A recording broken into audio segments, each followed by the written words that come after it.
So we are going to do a quick mini lesson on Smallest Woman in the World.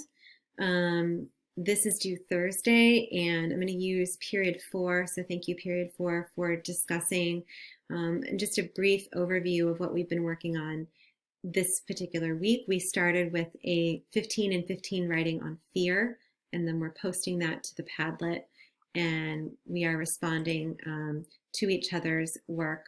It's not your Padlet with questions that you have for someone else, for 3 to 4 other people. So this one we start thinking about 2 universal ideas. So I literally say, like, you're going to highlight this text for fear, universal ideas, like where you see fear, meaning where do you infer it from what is going on in the text, and then classification. So how are people divided by labels, by false assumptions, by stereotypes, by racist categories of people. So that's what classification is all about. And there's many people today that are writing and talking about it. I got into talking about this book right here called Caste by Isabel Wilkerson. It's what I'm reading over February break. In this whole book, Oprah's one of the top books for 2020, is about how people are divided by classification, by labels, and the people who make those labels or who separate people into different groups or statuses, or, different levels. Those people are the ones in power, and power is often driven by people who oppress, people who part of white supremacy. So there's a structure, that structure is placed onto people, and then people are divided. And so classification is hard. It's a harder idea to work with, but I want to push you guys to kind of pull it apart and see how power can be related to that idea of classification. And then period 4, if you want to just look at this, period 4 came up with this definition. And I think that if you want to put this in for the top part, that would be a nice way to start thinking about it. And I see the words here, like different groups, negative effect, the other, right? Barrier, oppression. So like those are ideas that came out about classification. But one thing you should do is definitely put this in. Classification is a form of power. The people who classify, people who move things apart and place them into different categories are the people that have power because they're labeling, right? This is just a quote from Isabel Wilkerson, the author of the book I just showed you, and just kind of digging into the negative effects of classification, right? She said it helps to determine standing and respect, assumptions of beauty and competence. Like, who gets to decide what is beauty? What does that look like? Okay. So this is period 4, and they're working through this text. I hope this helps. I'm going to give you like how this story is structured.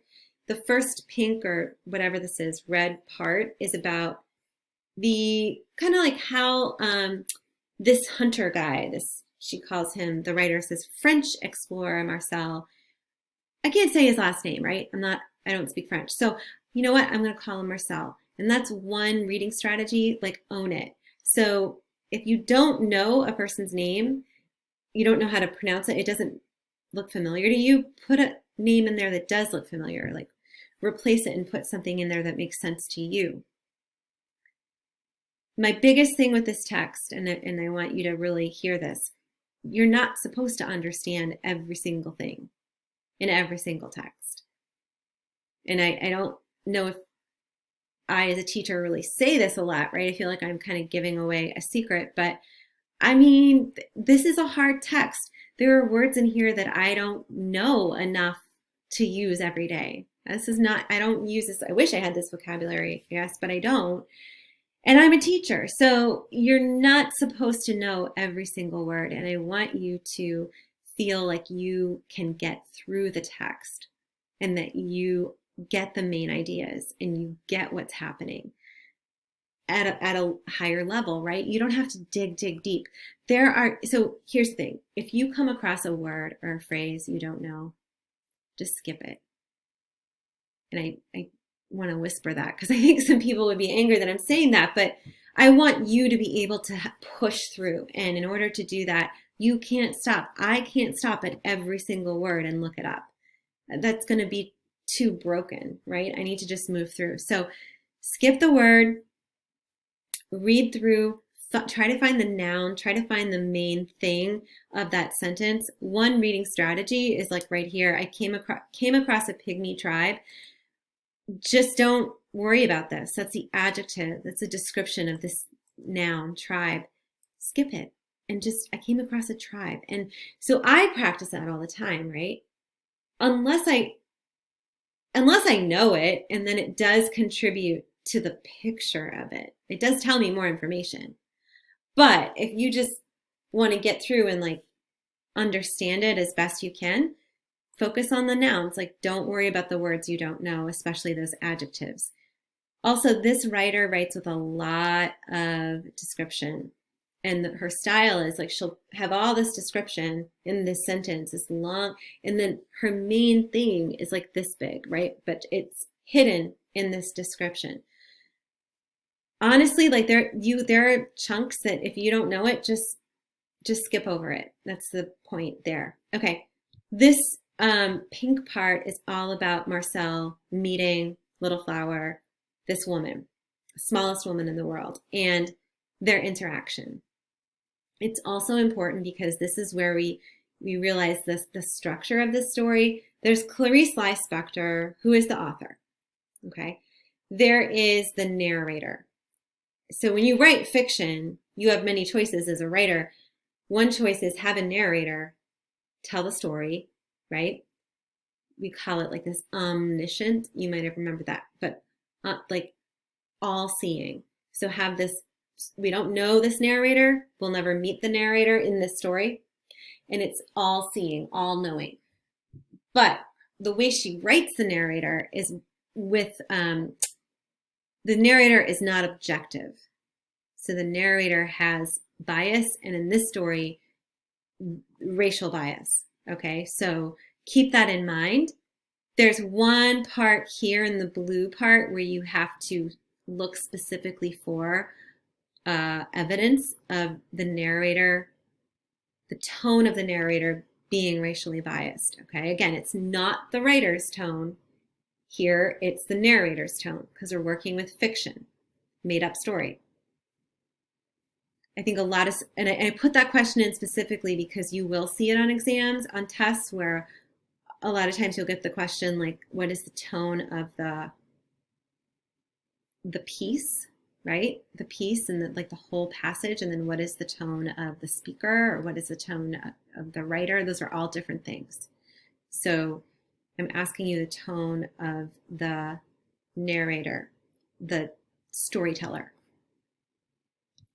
different than the author. So I'm also asking you to look to highlight classification and to highlight fear. And we talked about direct moments where you're literally going to see the word fear, or you're literally going to see like classification or classify. So it's not that definitely is a universal idea and evidence, but there's many times, many more times, right? The majority of times where you're not going to see the actual word in the text, but you will infer based on what you kind of get from the text that it is either fear or classification. And for classification, you could think labeling, like stereotyping people, like, right? Putting them into places based on characteristics. So they highlighted in blue this little phrase, pygmy tribe, because that's a classification, like this tribe, the name of this tribe. Okay. Here is a better evidence for classification because Marcel, this hunter, this Frenchman, this white hunter, comes across the smallest pygmies in the world and was the smallest of smallest pygmies in the world. So like they're really classifying based on size. We then get into the first description of this 18-inch woman, like little bigger than a foot, like woman who is pregnant, and pay attention to how she is described. So she's described by the narrator, and the narrator is not objective. The narrator has racial bias. The narrator is racist. And you could say, and this class said, out of this disturbing description, that it's fear. And they believed it's fear because if you go back up to the quote at the top, we all fear what we do not understand. We fear that which we don't know. And so that's why they highlighted that in purple. So then we see, this is super important here. Like I actually see the word classify on the page. So I'm going to infer that this piece here is about classification. Now, why? So they highlighted that sensing an immediate need for order. Immediately, I need to put this in order. Why? Right? And what is the order? And who decides the order? And seriously, why does he need to put it in order? It's not his to put in order. But he comes in, right, with this like assumed power of this white hunter, and that's like his job, right? To give a name to whatever exists. So this guy is saying like he has the right to name whatever exists. And he names her, when in fact, like she probably had a name, and he like stepped all over that. And in order to classify her among the recognizable realities, he quickly set about collecting data on her. So to me, that sounds like he wants control. He wants to like put her in a box and like study her like she's like an insect or something. And so this is what and then we read this part. This whole paragraph 5 is pretty long. And the whole piece of it is that her race is gradually being exterminated.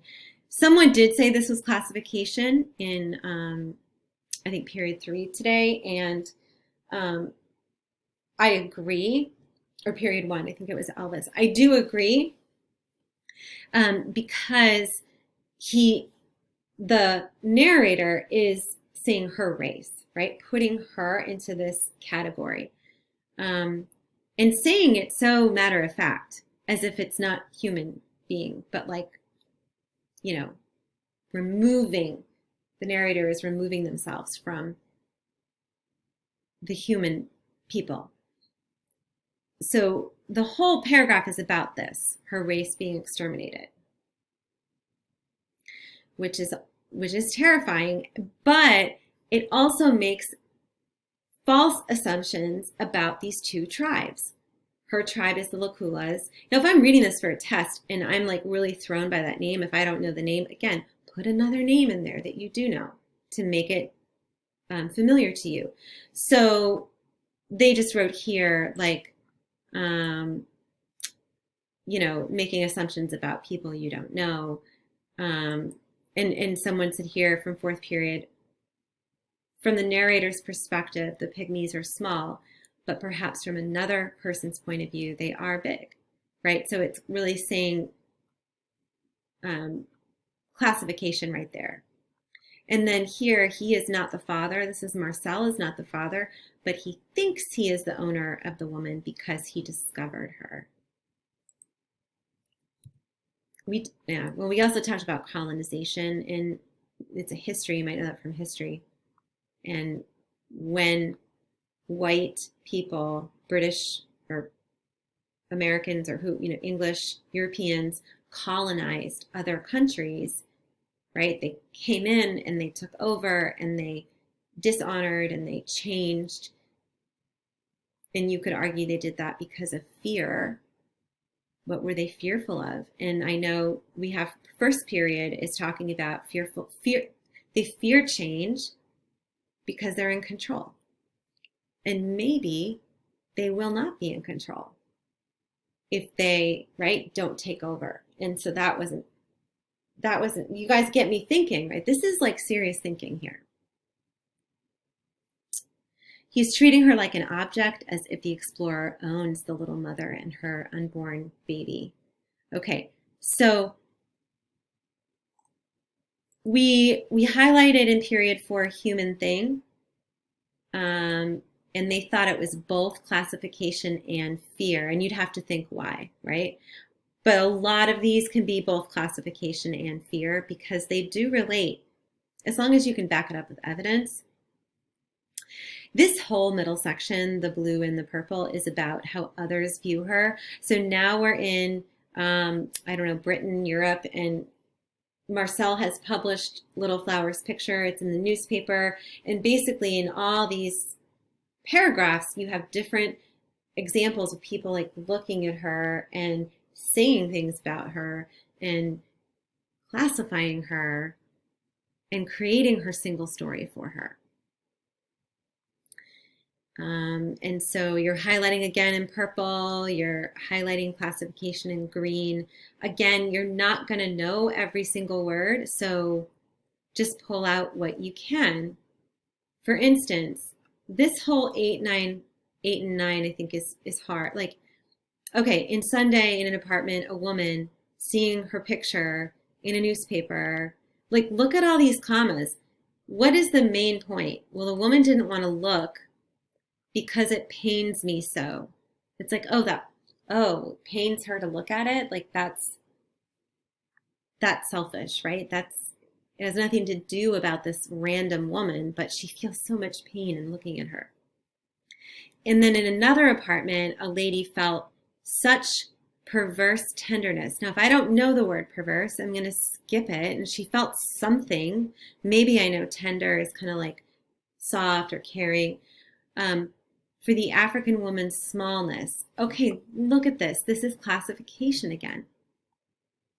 Why does Little Flower have to be named or labeled with that label? Why not something else?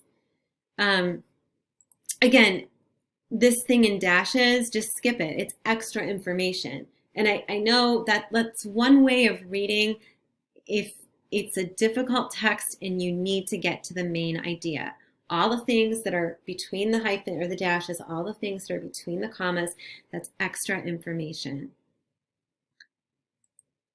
And then basically, like, who knows what darkness of love, right? This woman has this darkness of love, like she wants to take Little Flower and like hold her, but like she's going to hold her tight, right? So we're getting the sense just by skimming, not even reading, but just like looking at the beginning, like these are different examples of like these different people reacting to this woman. This little girl looks at it and she thought she had been the smallest thing up until now. And she's just kind of like, how does she feel about that? I don't know, you have this dialogue, this quote here. This is a bride, a young woman who's getting married. And she says, Mama, look at her little picture. Poor little thing. Just look how sad she is. So again, like I would highlight this. What do you think it is? Classification, labeling, putting people into little places separate from them. And why? Why, by saying how sad she is that classification? Think about that. Is Little Flower sad? Do we know that for sure? Or is this person putting that label on Little Flower? And why? It's very disturbing. So, think about here, the 4th period talked about like treating her like an object and not a human. And we call that objectification. So when you're taking someone who's a human and thinking about them as an object. And then Sebastian said this is also about white supremacy because these people have power over her. Like they take power. They just assume they have power. They're like born assuming they can do this and use her and think they have a right to use her. they think that they can use her, and that's scary. You don't have to read paragraph 12. I forgot that paragraph 12 is a little creepy. And then look, there's this whole thing about what, look at all this big part of the story that's about this other woman and with her son. And so do I have to really understand all of it? No, but I do see this word obstinately really repeated, and I want to look it up, and I learned that obstinate is to be stubborn. So stubbornly, the mother took her son in nice clothes, and stubbornly she wanted him to be really, really clean, and stubbornly perfect, and stubbornly, right, obstinately distancing herself and distancing her son from something. And then we have this horrible phrase that again comes from the narrator, and the narrator's skewed, not objective view that is racist, racially biased. And then same thing in the purple. You're getting more, right? You're getting this, these other people responding to Little Flower. Finally, at the end, the last section is actually Little Flower, and she's next to the explorer, and we get like a window into more about her. And I think this is this is awesome. So like here's the narrator saying, okay, Marcel, right? We're in Africa. Marcel, let's see. Methodically, okay, to be methodical, the explorer peered closely at the little belly of the smallest full-grown human being. In that instant, the explorer, Marcel, for the first time since he'd met her, instead of feeling curiosity or exaltation, again, if I don't know it, skip it, because guess what? Curiosity, this is going to be a synonym. This is going to be a synonym. Okay, anytime you have or, and, it's the same thing. So if you know curiosity, just go with it. Feeling curiosity, he felt distress. So whereas at the beginning, he was like, what is this thing? Let's label it. Let's it, right? It's her. So, but now he feels distress looking at her. Why? Because the smallest woman in the world was laughing. And he did not, remember, no one thought, why should she be laughing? Why should she be happy? She was laughing, warm. Little Flower was delighting in life. The rare thing herself was having, again, if I don't know it, skip it, was having the sensation, feeling of not yet having been eaten. Remember, she survived. She has not been killed. Like she survived life, whereas a lot of members of her tribe have been killed. She is alive, and she is going to have a baby. And she wanted to leap from branch to branch. But in this moment of tranquility, again, just skip it, but to be tranquil, right? If I know that word, I'm going to assume it is like peace, to be tranquil. Amidst, strange way to say among or within, the dense leaves of the Central Congo, she wasn't putting that impulse into action. So she wasn't going to really leap from branch to branch. And so she was laughing. It was a laugh that only one who doesn't speak laughs. That laugh, the embarrassed explorer couldn't manage to classify. He's like, he couldn't classify the laugh. Like it didn't even exist to him in his need to classify. And she kept enjoying her own soft laughter. She who wasn't being devoured, who wasn't being eaten, who wasn't being destroyed. Not being devoured is the most perfect of feelings. Like not being stepped on, not being eaten, not being killed is the most perfect of feelings. Not being devoured is the secret goal of an entire life, which is true of life, right? Like not losing is the secret goal, right? Survival. So long as she wasn't being eaten, her, and I'm going to skip this, but we can go back to it because it does talk about the racial bias of the narrator. Her laughter was as delicate as joy is delicate. The explorer was confounded. I can assume, right? Confused, confounded, to found something, right, is like you have it, but confound is to make that harder, right? It's harder to find something. Second of all, if the rare thing herself was laughing, remember they called her rare thing, it was because within her smallness, a great darkness had sprung into motion. It was that the rare thing herself, Little Flower, felt her breast warmed with what might be called love. She loved that yellow explorer. If she knew how to speak and told him she loved him, he'd puff up with vanity. So like, oh, I'm so great, like vanity. Vanity that would shrivel when she added that she also loved the explorer's ring very much, and that she loved the explorer's boots very much. And when he deflated in disappointment, Little Flower wouldn't understand why, for not in the slightest would her love for the explorer, one might say her profound love, her deep love, her meaningful love, because having no other resources, she was reduced to profundity. So this word profound, I want you to look up because one of the questions asks about it. So go back to this. Why is Clarice Lispector using profound so often with Little Flower? For not in the slightest would her profound love for the explorer be devalued, like less valued, by the fact that she also loved his boots.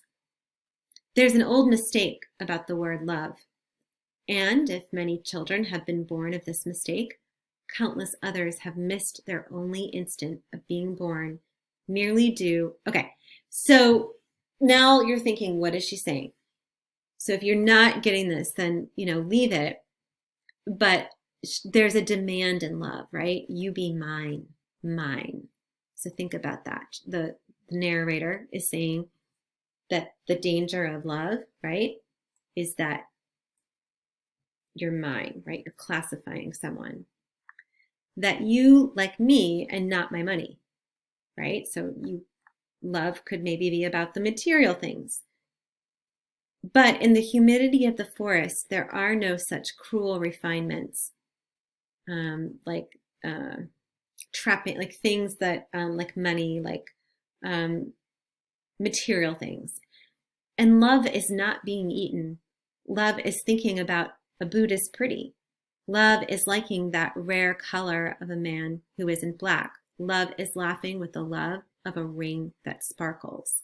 So all this time, while the focus had been on other people making assumptions about what they don't know, well, guess what? What's happening? What is Little Flower at the end laughing about? Like what is, she's laughing about something simple and complex, her survival, like she's alive. And then she feels this feeling of love, but not so much for him. She's noticing what, things that she's never seen, right? That he has. So the ending is, it's just bizarre. So I want you to stick with it. And I would, she finally speaks at the end. We think, okay? So figure out what she's saying at the end, figure out who has the power at the end. So I hope this helped. The goal is for you to push through the end, and let's get ready for the debate on on Friday. Debate, we're prepping Thursday. Here are the two sides. We're going back to the topic of a single story. And for evidence, you're using Little Things Are Big by Jesus Colon. We read that last week. You're using Adichie's Danger of a Single Story from last week, and then this, The Smallest Woman in the World.